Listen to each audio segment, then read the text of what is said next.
You wanted the best. You've got the best podcast. The hottest podcast in the world. The Chris Voss Show. The preeminent podcast with guests so smart you may experience serious brain bleed. Get ready. Strap yourself in. Keep your hands, arms, and legs inside the vehicle at all times, because you're about to go on a monster education roller coaster with your brain. Now, here's your host, Chris Voss. Wait, I'm the host? Am I the host? The host is Chris Voss? That's me. Oh, hey guys, Chris Voss here, the Chris Voss Show. Welcome one and all to the Chris Voss Show.com. Hey guys, thanks for coming by. We certainly appreciate you guys. Once again, I don't know, I have some fun with that. Here's your host, Chris Voss. I was sitting here going, wait, I thought Neil was the host here, my guest today. But we're going to get into him more later. But in the meantime, refer the show to your family, friends, and relatives. If you haven't gotten a chance, go write a review of the podcast on iTunes. The best place to go there is you click the review tab. Tell them how much you love the show and how great it is. You know, we won't do another one until I get more reviews. No, we're not going to do that. They seem to come because you guys are so wonderful. And remember, the Chris Voss Show is the family that loves you but doesn't judge you. Go to youtube.com/Chris Voss. Hit the bell notification button. You know the drill. Tell other people to do it because, I don't know, telling other people what to do is kind of fun half the time. That's what I do. Go to goodreads.com/Chris Voss. See what we're reading and reviewing over there. All of our groups on Facebook, LinkedIn, Twitter, the big 132,000 LinkedIn group, and what else is there? The LinkedIn newsletter. That thing is killing it over there. It's pretty interesting. People love those newsletter things over there. Today we have an amazing author on the show. Of course, we have some of the most brilliant minds that come to us and share all their wonderful knowledge because I have none. And today we have Neil Bradbury, PhD. He is a doctor. So we're going to learn all sorts of doctor stuff. You guys will be smart after this. And some of you may be smarter in ways that, I don't know, maybe they wouldn't be good. I don't know. We'll leave it up to you. We'll talk about it some more. He is the author of the new book, February 1st, 2022. And the book is called A Taste for Poison, 11 Deadly Molecules and the Killers Who Use Them. We're going to be talking about his amazing new book. And this is going to be pretty insightful, especially for some of you guys who are really obsessed with watching, you know, CSI and all those murder mysteries and stuff like that. I always have my eye on you people. I give you a slant eye. I watch you guys with one eye open when I sleep. Neil Bradbury. He grew up in Manchester, England, and always had a deep interest in science. He studied biochemistry at the University of St. Andrews in Scotland, where he had the opportunity to work with poisons. He graduated with a degree in biochemistry with honors and decided to further my education, or his education, not mine. He can do that if he wants after this. His education by studying for a PhD in medical biochemistry at the Welsh National School of Medicine in Cardiff, Wales. He focuses efforts on the study of genetic disease, cystic fibrosis. He then moved to the U.S. to continue medical research because, he became a Yankee, I guess, basically. Is that how it works? We won't get fooled again. First, the University of Alabama at Birmingham, and then the University of Pittsburgh School of Medicine. He's currently a professor of physiology and biophysics at the Rosalind Franklin University of Medicine and Science in North Chicago, Illinois. Welcome to the show. How are you, Neil? I'm doing great, Chris. Thanks so much for inviting me. It's really exciting to be here, and I'm looking forward to chatting with you about the book. I'm looking forward to chatting with you, too. Did you get my We Won't Get Fooled Again, the Who reference? No? I did not get that. Oh, wow. Okay, well, you're younger than I am, so that's probably what it is. For those of you who can look up what that joke means, it has something to do with the revolution. Anyway, but I'm glad we repatriated you, for those who are having trouble following along, from England to America and turn you into, I guess, a Yankee, if you will. But you still have your British accent, so welcome. I still have that. I've actually lived in the States more than I ever lived in England. Yeah, so well, it's surprising that I still have it. Still, God save the Queen. We love her. Give us your plugs, your .com, so people can find you on the interwebs. So on the interweb, you can find me on www.neilbradbury.org. There you go. So what motivated you to want to write this book?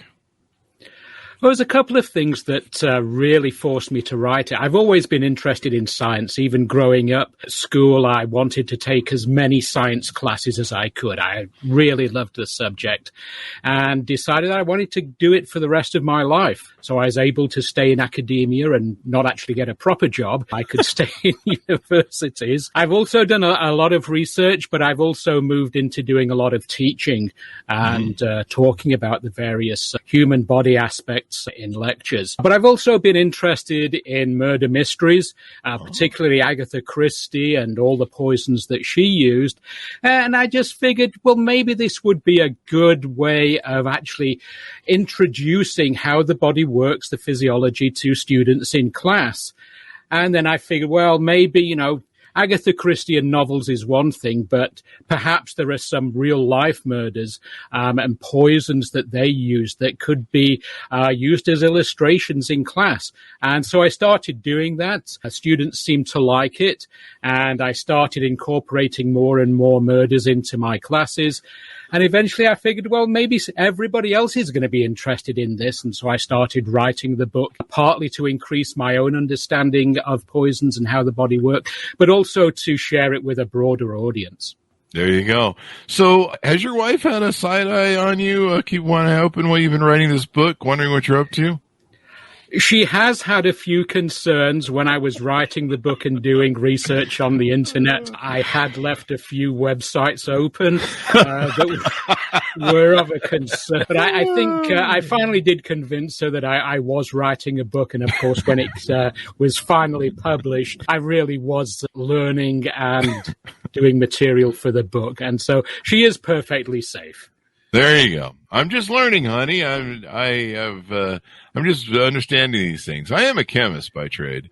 So there you go. I just think it's funny, I have so many friends that either their wives or husbands watch a lot of those CSI murder things. And I'm like, I watched a few of them myself. And that's when I decided that I would never kill anybody because I'd be dumb enough to make all the mistakes you possibly could make to get caught. And of course, you never should do that, I should say. The attorneys make me say that, by the way, but never dig up my backyard, please. Anyway, so give us some tips on, some of the different, are these, you mentioned molecules in the title. Is that different than, say, poison like arsenic, or what are molecules? Yeah, what's the reference there?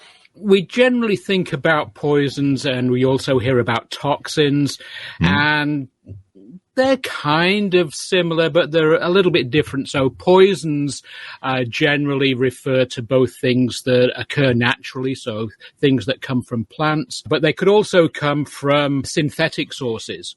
So sarin gas, for example, would be a poison. It's not something that naturally occurs. It's man-made. Toxins tend to be exclusively natural things, but they still both mess up the normal functioning of the body. So it's a little semantic difference.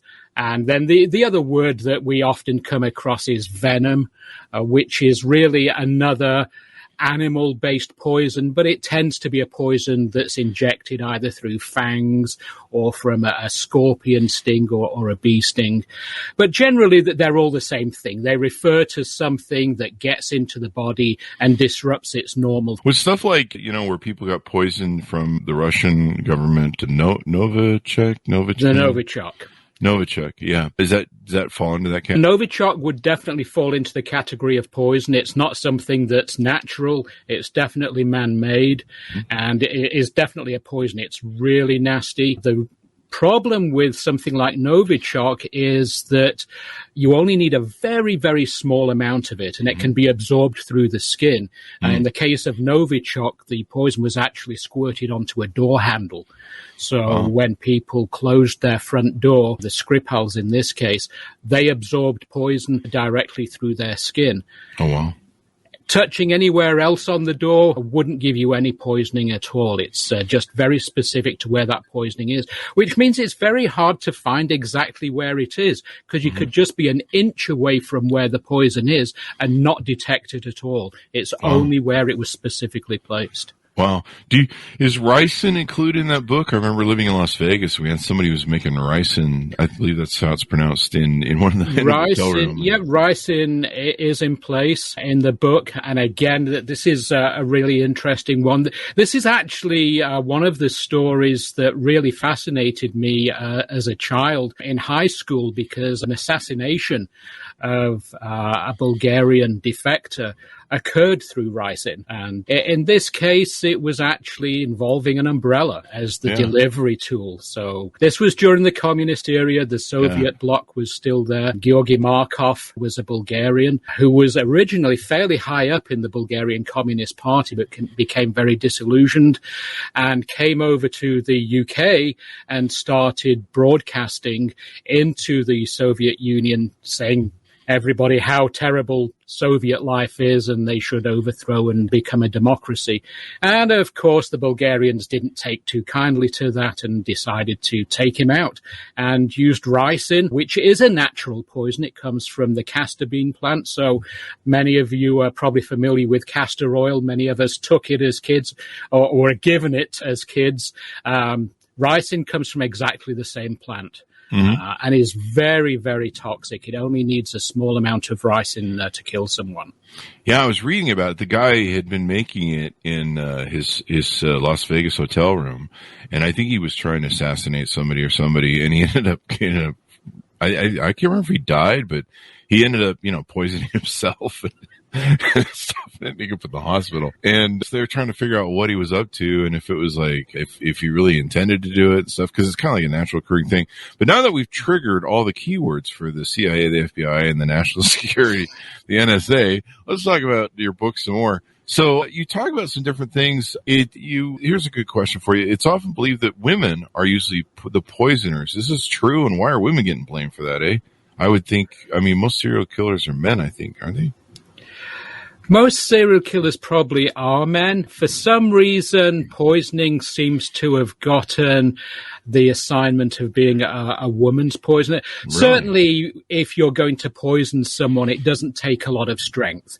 All it takes is dripping a few drops into a drink and it will kill someone. So it doesn't take a lot of strength. We think historically of people like Lucretia Borgia, who was a very famous poisoner during the Renaissance period.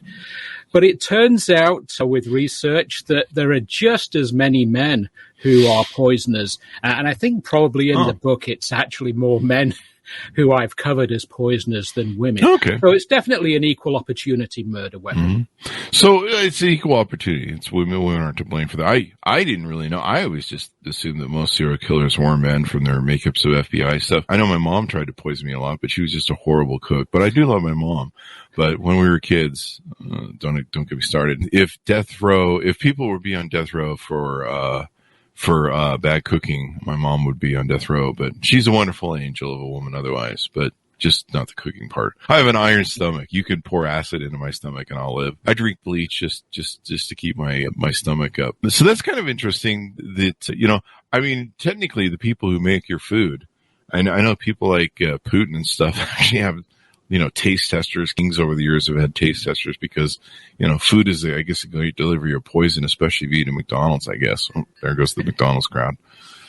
Yeah. I think one of the things that is probably overlooked is you've mentioned serial killers, and certainly there are serial killers in here who have murdered multiple people, some maybe just half a dozen, other people who have been suspected of killing hundreds of people. And they definitely fall into the category of serial killers. But there's also poisoners who are targeting a particular individual. Maybe they're looking for an inheritance and their rich relative is just not dying. And so they're hurrying them along, or they're trying to get rid of a lover that's decided they don't want to be involved with them anymore. So there are murders that are just taking out specific people, and that's the only person they've murdered. So different types, it really depends upon what the goal. Yes, some people definitely were serial killers and just were rampant in the killing. Others were poisoning particular individuals that they wanted to eliminate. Wow. Yeah, there's some people that, wasn't that Durst guy, billionaire Durst guy, or I don't know if he's a billionaire, multimillionaire. He recently died, but somehow a lot of people that he'd known had passed away, his spouses and girlfriends and stuff. It's really interesting. So you talk about in the book, I don't know if he used poison, I'm just digging, but many of the killers in the book are healthcare professionals, doctors, and nurses. What the hell's going on there? It's a good question. I think this is something that's been around for a long, long time. Even Sherlock Holmes noted that doctors are the worst killers because they have knowledge and they have the ability to carry it out.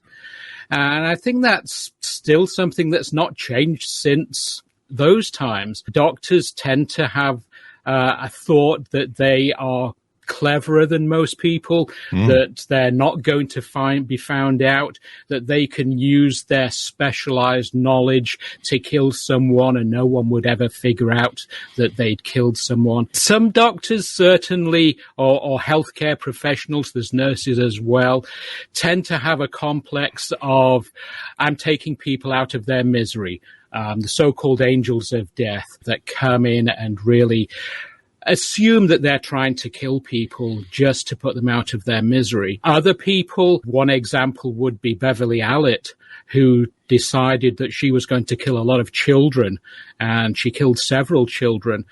It turns out that she was probably affected by Munchausen disease. What she would do would inject the people or the young kids in cribs who would come into the hospital. The kids would go into heart failure. She would rush in and save the kids, resuscitate them, and everyone would be thankful that she was such a great nurse.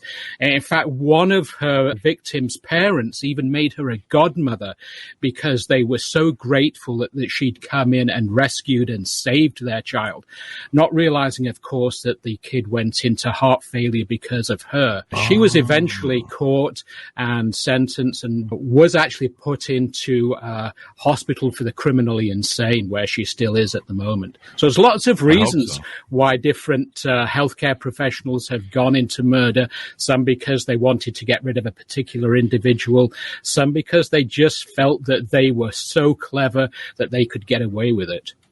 Note to self, block everyone named Beverly on Tinder. Just in case. You never know. So what was her motivation there? Was she trying to set up a savior sort of scenario? She did have, that was really what was determined to be the rationale behind it. She didn't really have a desire to kill the individuals. She wanted to put them into severe distress, and she could come in and save the situation and be looked upon as a hero. Wow, man, that's messed up. I think I've heard of that sometimes with the care of older people and different things like that. I'm trying to think of what I'm referencing, but I think I've heard of different issues like that people have taken and done. That is insane. So what did you hope people would get from this book? I mean, you might be inspiring a group of people, or maybe helping people understand what's going on. And that way, if my coffee tastes funny in the morning, I should probably look into it. Yeah, the lawyers at the publishers made me put in a disclaimer in the book that the book was for entertainment purposes only, not to be as an indication as to what you might use. What I'm hoping to get out of this is really to get people to appreciate the body, how it works, and for the most part, our bodies work really well. One of the things I also wanted to bring out in the book is that many of the poisons that I've covered and we think about as poisons and certainly have been used to kill people can actually be useful. One of the poisons that I start right off at the front is, we know insulin is taken by millions of people around the world every day, and it's really useful, and without it they couldn't live. But you just have to take the right amount of insulin. If you take too much, it's going to kill you. Same thing for a lot of other drugs. Digoxin is one of which is really important for people with congestive heart failure. It's a very important drug. Many people take it, but you have to have just the right amount. Too much digoxin and you're going to have a heart failure, heart attack, and you're going to die. So a lot of things that we think of poisons, if we use them in the right way and are used at the right dosage, are actually really useful drugs. Does Viagra fall into that? Because evidently after 4 hours, don't ask me how I know, you have to go see a doctor and he has to give you some stuff. I don't know what that means. But no, that's a joke. You don't have to answer that. The next question I have is, my old man, my father, rest in peace, he hated taking, I believe it was Coumadin, which is a Coumadin that they take for blood thinning. Am I pronouncing it right? He used to always go off on it. He's like, it's rat poison. Ah. And my father hated doctors. He was into holistic medicine, which is the first problem. But he would always go off his Coumadin, and then you have a heart attack or stroke, and you'd be like, Dad, you go off your Coumadin. It's rat. So does that fall in that category, what we were talking about earlier? Exactly, yeah. If you just have the right amount, it's going to prevent you having clots, which can lead to strokes. But certainly if you take too much, and that's how it kills rats, is basically they are unable to clot their blood. So we tend to think about things as what we refer to a therapeutic window with drugs. You just have to use the right amount. Just small enough to actually be of benefit, but if you add too much, it's not going to be good. And this is true for many, many drugs that many people will take. You've just got to get the right amount and take the amount that the doctor prescribes. Just don't go thinking, I've not taken the drugs for 3 days, now I'll just take all those 3 together, because that doesn't work. Yeah. I think we found a fan for you. I put up his post earlier. He says, I think I have to get this one on my Audible account today, but I don't know. Well, I just want to put his post up here so when the FBI looks into this, they have a trail. I'm just kidding, Al. Thank you for your comments. We certainly appreciate it. But note to self. Anyway, this seems like something that people are really interested. They're really interested in, I guess, the macabre of it, and people love thrills and all that sort of good stuff. Let's see, what sort of poisons or poisoners do you think interest the public the most? I guess. I think it's interesting in that you see a huge spectrum of people that have been involved with poison. There are certainly political assassinations with poison, so we can think of the Skripals, as we were discussing earlier on, Georgy Markov, who was killed with ricin. We also think of people like Sasha Litvinenko, who was poisoned with radioactive polonium. So there are people interested in the politics of it, because there are government-sponsored murders in that sense.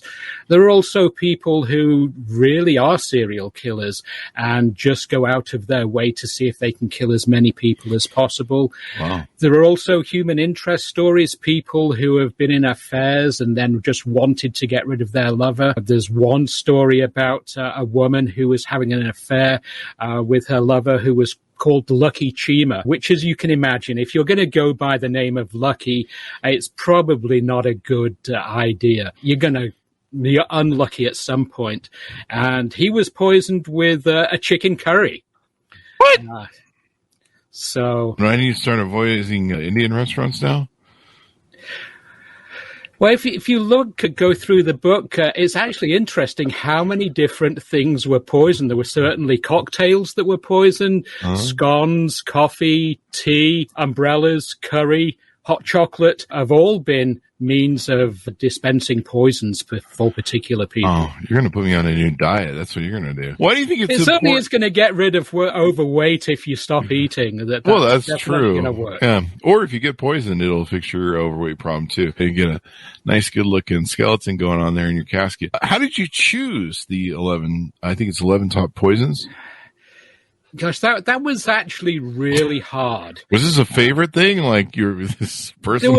There was some that I just felt had to go in. Certainly the ricin, because I remember that from when I was in high school, so I was really interested in that. Some of them were you just had to put in. The polonium with Sasha Litvinenko, he was actually given that in a pot of tea in a London hotel. And I was actually fortunate enough to go into the hotel restaurant where he was poisoned several years later after they had cleaned up the restaurant. And so that was kind of fun to be able to go there and sit at a table just a few feet from where he was poisoned to see that. So that had to go in. Other poisons, one particular individual is Thomas Neil Cream. He was called Neil, so I had to include him in the book. He was a He probably was one of the first serial killers. He killed in Canada, he killed in Chicago, he killed in Edinburgh, he killed in London. Probably was the first recognized serial killer. Wow. I also wanted to just get some example of the different ways in which poisons kill, because poisons kill in lots of different ways. So I wanted to select poisons that I could highlight different aspects of the body and highlight how different poisons can kill in different ways. Certainly there are lots more poisons that I've not included in the book. If I put in everything, the book would be up to 3 or 4 volumes. So I had to trim it down, and some of them are just favorites that I really liked and just felt I had to include. Others I just wanted to include because it exemplified different aspects of how the body worked. Yeah. I know a lot of people who killed across the nation, but mostly they were comedians. That's a comedian joke if you don't understand killing and dying on stage. If you don't understand that joke, it's mostly for the comedians. They're going to get that one. No, this is kind of interesting. How come you didn't cover Chipotle and the burritos? I cover curry, so that's kind of spicy food, so it's in the same ballpark. Wait a second. I'm getting a notification. The attorneys just gave us a C&D. No, I mean, they were in that joke over there at the Chipotle. The last time I took a picture of myself in front of one, people were like, hey man, call the suicide hotline. It's okay, man. So, there you go. And I mean, technically there is a poison that kills, like if you eat meat, what is that called? The natural, if you eat bad, that's technically a poison, right? I don't know. Yeah, there are certainly lots of, these would be toxins because they're natural chemicals. Meat that's gone off tends to be infested with bacteria, and they can cause all sorts of problems. Lettuce is a particularly bad one. You talk about Chipotle, and bacteria in the lettuce give off toxins. Because you don't wash it? Because you don't wash it, and those toxins can get into the body and cause all kinds of imbalances in the way in which the body handles fluid. And so it can lead to vomiting, diarrhea, all those kind of nasty things. This is why I never eat salads. You never trust a salad. That's why I just stick to, I don't know, burgers or something. I don't know. I'm not winning anywhere where I'm going with this. So what, tease us out a story, if you would, that you found most interesting or one of your favorites. I'm always worried when you say you have favorite poisons, but I'm far enough away from you. Favorite stories. I wouldn't necessarily favorite poison. One of the stories that I find really interesting is a guy called Edwin Carter.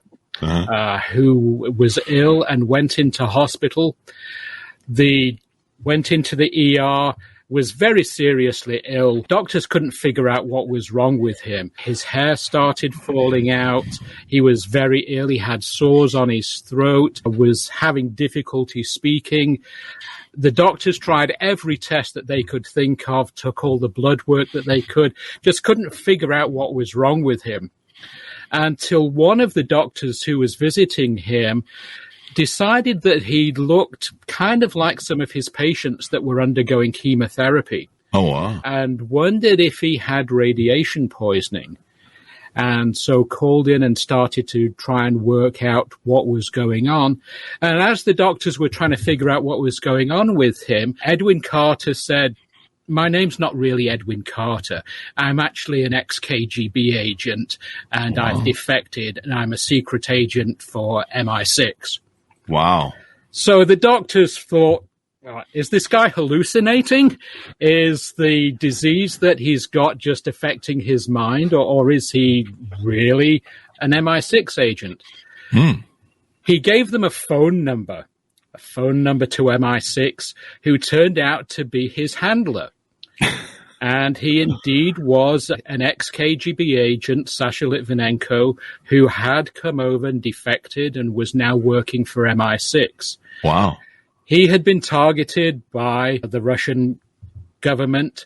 Most likely, his assassination was ordered by Putin, and he was the one that met some Russian agents in the Millennium Bar in a hotel in London and was given radioactive polonium in his tea. Wow. And as you can imagine, there's very few things that would be more British in a way to commit murder than putting poison in a pot of tea. It was eventually figured out that he had radiation poisoning. He was irradiated with a particular poison, polonium, which turns out that the only place on the planet you can get polonium is from a nuclear reactor in Siberia. So it's a bit of a giveaway. But because they can trace it, right? The signature of it, right? You can trace it. They actually found traces of radioactive polonium on the seats of the airlines that the assassins had come across from Moscow into London. Wow. And then the room in which they stayed in whilst they were at the hotel had to be completely demolished and taken away because there was so much radiation. It's clear that they had no clue as to how dangerous the chemical was that they were using. The assassins probably died, didn't they? Or I don't know. They were very ill. They did get back to Russia.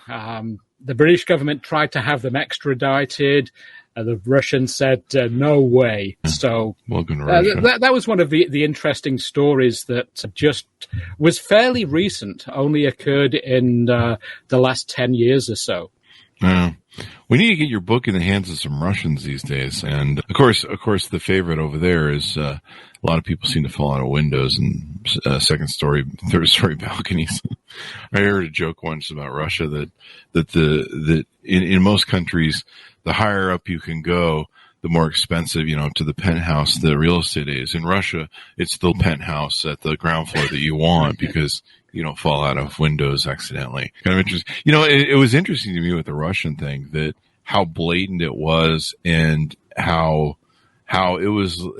There was no attempt to really hide it for the most part, especially after they're caught, because it's really the message that it sends and the power of that message, as opposed to just poisoning one guy or making everyone shake in their boots at the power of that. So it'll be interesting to see what happens on that front. Anything more you want to touch on before you go out?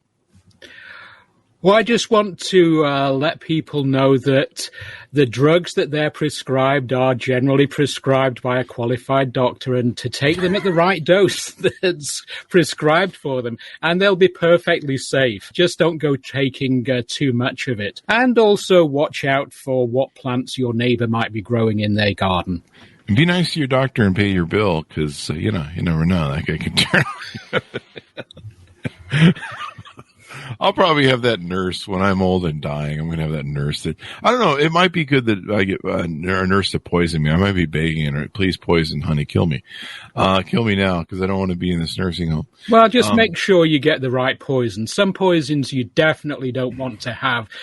Strychnine is one of them you definitely don't want to have. That's really nasty. Cyanide, yeah, that's going to kill you within a few minutes. That's what you want. If you're going to choose one, I'd go for cyanide. There you go. I should have been a Russian operative back in the day. So we've had FBI agents on the show. So note to the FBI, we've triggered every single word you could possibly trigger on their thing. We've had a few FBI people on, so we're good people. Darn it. This is just an interview. Anyway, thanks for coming on. We certainly appreciate it. Neil, we've had some fun with your book, and hopefully people keep it as an entertainment thing. Well, thanks so much for inviting me on. It's been a great experience, and I hope people enjoy the book. There you go. You got 111 ratings so far. Amazon. So at least there's a trail of people that are reading this. So that's probably good for the FBI. But yeah, people love this read. It's interesting how fascinated people are with some of these dark things like CSI and poisoning. So I should point out that everybody in the book who was a poisoner was caught. That's a good point. I like that. That's a good disclosure for the attorneys in the show.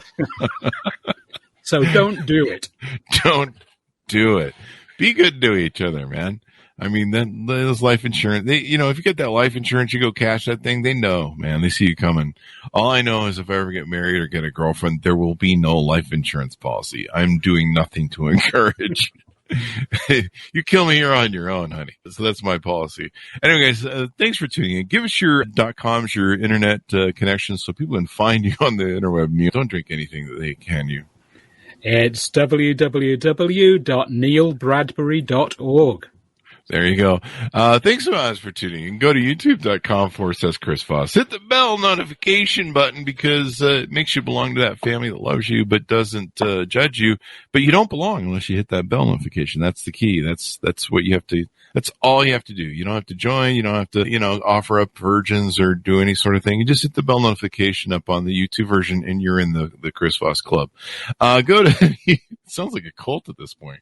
Go to goodreads.com where it says Chris Voss. See all of our groups, Facebook, LinkedIn, Twitter, Instagram, all those great places.